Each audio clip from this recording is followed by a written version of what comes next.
Open your bank statement right now and actually add up every single monthly charge sitting on there. Not the big obvious ones like rent or your phone bill, the smaller ones, the ones that individually feel too tiny to bother canceling, your password manager, your cloud storage, your meditation app, your music service, your note-taking app, your design software, and by the time you're done adding, you'll probably be looking at a number somewhere north of $2,000 a year, quietly leaving your account in small, easy-to-ignore chunks for tools that, in almost every single case, have a genuinely capable, completely free alternative sitting right there waiting to replace them. And in this video, I want to walk you through exactly 8 of those replacements, real apps, real current pricing, and exactly what you gain and what you actually give up by making the switch. Because the goal here isn't to tell you paid software is always a scam. Sometimes it genuinely isn't. The goal is to make sure you're only paying for something because it's genuinely worth it to you specifically, not simply because switching felt like too much effort. So let's start with the single most important one on this entire list, your password manager. Because if you're currently paying for 1Password and its individual plan now runs around $48 a year following a price increase earlier this year, the free version of Bitwarden genuinely covers the entire core function a password manager actually needs to perform. Unlimited passwords, stored across unlimited devices, browser extensions for every major browser, mobile and desktop apps, 2-step login for extra security, and zero-knowledge encryption, meaning not even Bitwarden itself can actually read your stored passwords. And Bitwarden's code is also fully open source and has been independently audited by outside security researchers, which is genuinely one of the strongest trust signals available in the entire password manager space. What you actually give up switching from a premium paid manager specifically is a handful of extra features. Encrypted file attachments stored alongside your passwords, and emergency access sharing with a trusted contact. And if you do eventually want those specific extras, Bitwarden's own premium tier costs under $20 a year, still dramatically less than what you'd pay for a competing paid manager's individual plan. And it's genuinely worth understanding why using any password manager at all, free or paid, matters so much in the first place. Beyond just the subscription cost angle, security researchers have repeatedly found data that password reuse across multiple sites remains one of the single biggest, most common causes of account compromise. Since if one website you use ever gets breached and data breaches happen constantly across the internet, attackers immediately try that exact same stolen password against your email, your banking, and every other account they can find. And a password manager, by making it genuinely effortless to generate and store a completely unique, complex password for every single site, directly eliminates that entire risk, which is exactly why the actual security benefit here matters considerably more than the specific dollar amount you're saving by switching to a free option. And I want to be genuinely honest here. The single most important thing about a password manager isn't which specific one you pick. It's that you're actually using one consistently at all. A free password manager you genuinely use every day beats a paid one. Sitting unused because you never got around to fully setting it up. So if cost has been part of what's held you back, that excuse is genuinely gone now. Number 2, your cloud storage and file syncing.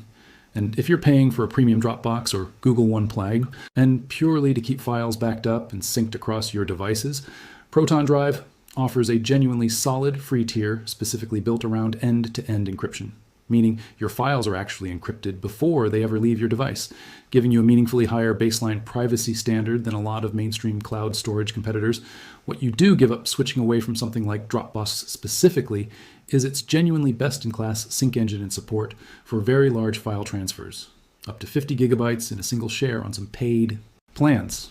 So if you're a power user regularly moving enormous files around for work, that's a real legitimate trade-off, worth weighing carefully, but for the average person, mostly backing up documents, photos, and everyday files, the practical difference is genuinely small and the money saved is genuinely real.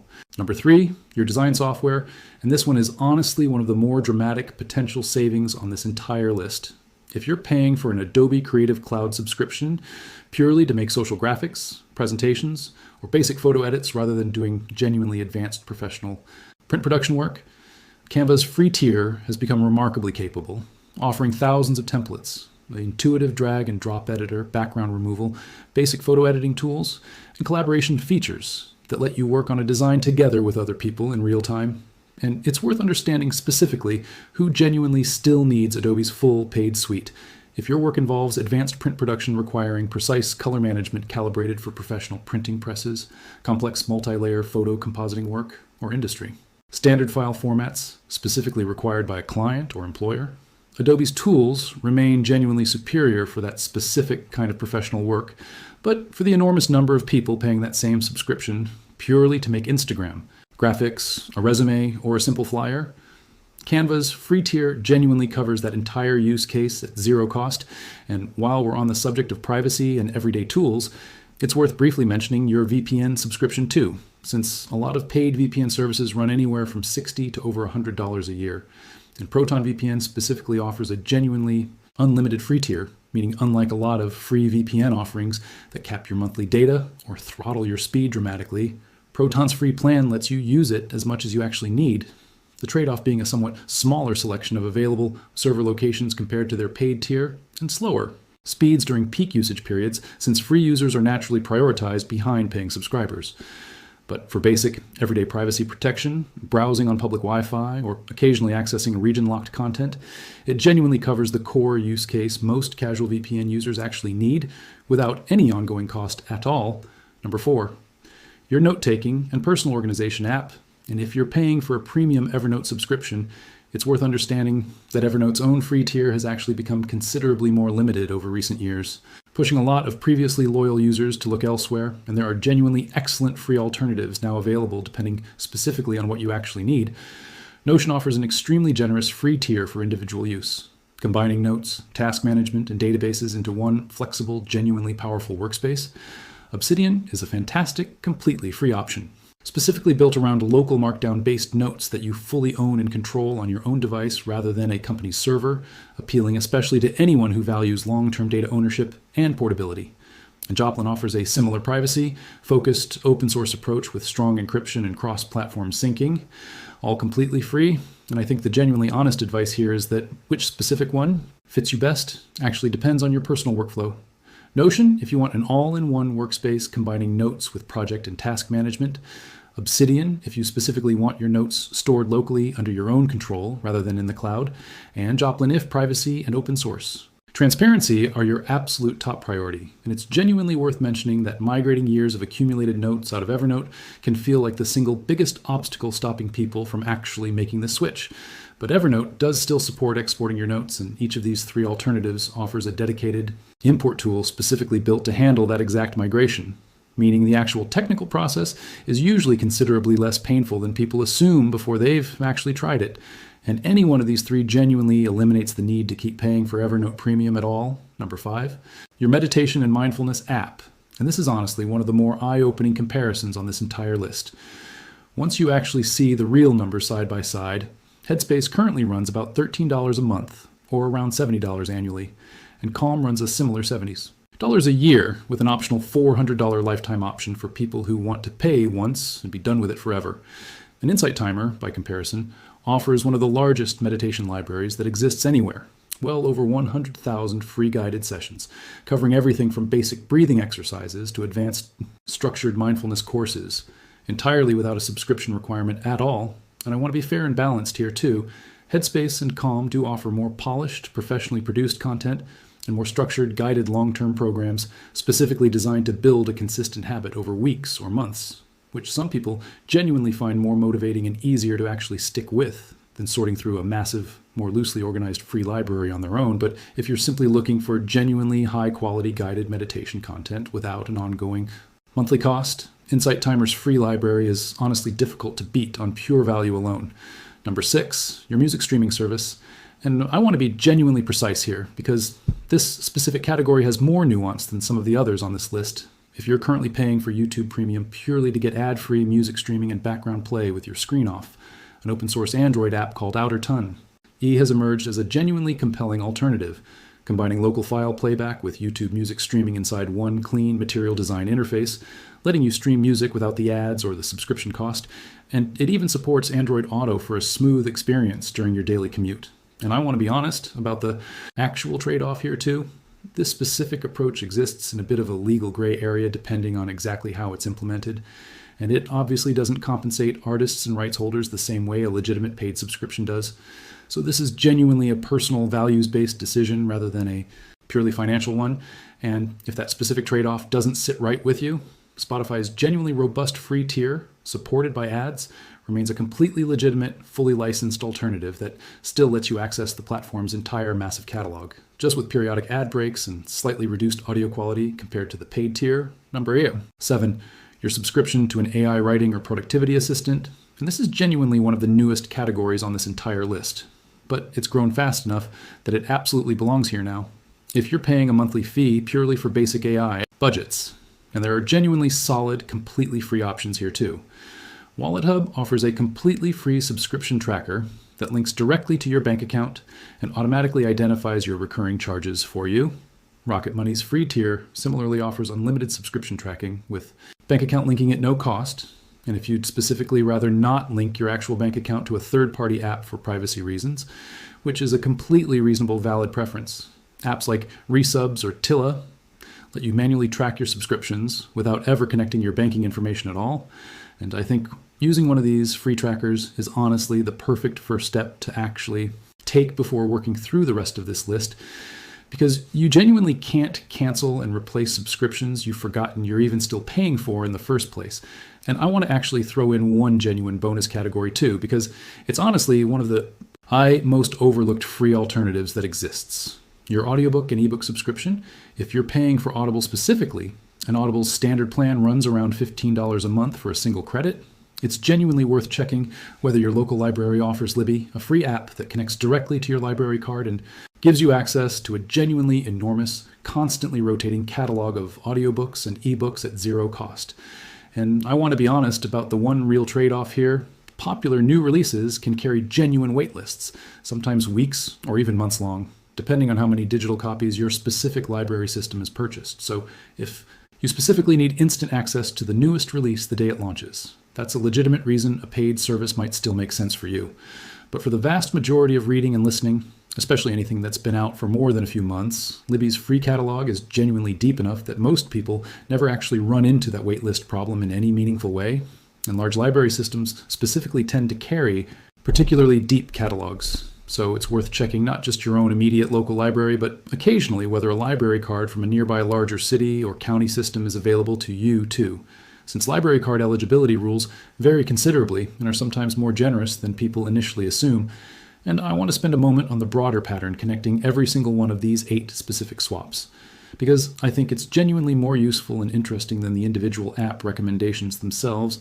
Software companies have spent the last decade or so systematically shifting away from selling you a product you own outright and toward renting you continuous access instead. And that shift has been genuinely great for those specific companies' revenue predictability, since a subscription model turns an unpredictable, one-time purchase into a steady, forecastable stream of monthly income, which investors and company boards genuinely love. But it's also meant that plenty of tools people only use occasionally, or that genuinely don't require the constant server-side infrastructure a subscription model implies, have still ended up locked behind a recurring monthly charge, purely because that pricing model has simply become the industry default, rather than because it's actually the model that specifically fits how you personally use that tool. And free and open source alternatives have specifically emerged and matured over the past several years as a genuine, meaningful response to exactly that shift. Funded through donations, one-time purchases, freemium upsells to power users, or simply maintained by dedicated developer communities who believe certain categories of software genuinely shouldn't require an ongoing rental fee at all. And I think understanding that broader context helps explain why the free alternatives on this specific list have actually become so much more capable and genuinely comparable to their paid counterparts over just the past couple of years, rather than remaining the clunky, obviously inferior free versions you might remember from a decade ago. And I think it's also genuinely worth talking specifically about a related, sneakier category of subscription cost that doesn't always show up clearly on a bank statement scan, the forgotten free trial that quietly converted into a paid subscription months ago, and the App Store subscription you signed up for once, used for exactly 1 week, and then simply never thought about again. Industry research into this exact phenomenon has consistently found that a genuinely significant share of people, when they actually sit down and audit their full subscription list carefully, discover at least one active subscription they had completely forgotten they were even still paying for, sometimes for a service they haven't actually opened in over a year. And this specific category is honestly where a subscription tracker app becomes most valuable, because these forgotten charges are precisely the ones that never show up on your radar. simply by thinking hard about what you remember signing up for, since the entire nature of a forgotten subscription is that you've stopped consciously thinking about it at all. And it's also worth specifically checking your phone's own built-in subscription management settings directly. Both the App Store on iPhone and the Google Play Store on Android have a dedicated section listing every single active subscription tied to that specific account. It's genuinely worth checking that list directly at least once, since it will show you every App Store subscription in one single place, regardless of whether you'd remember signing up for it if asked. And I want to be genuinely balanced and fair here before wrapping up, because it would be dishonest to present this as though every single paid subscription is automatically a waste of money for everyone. That's simply not accurate. Sometimes the paid version genuinely is worth it.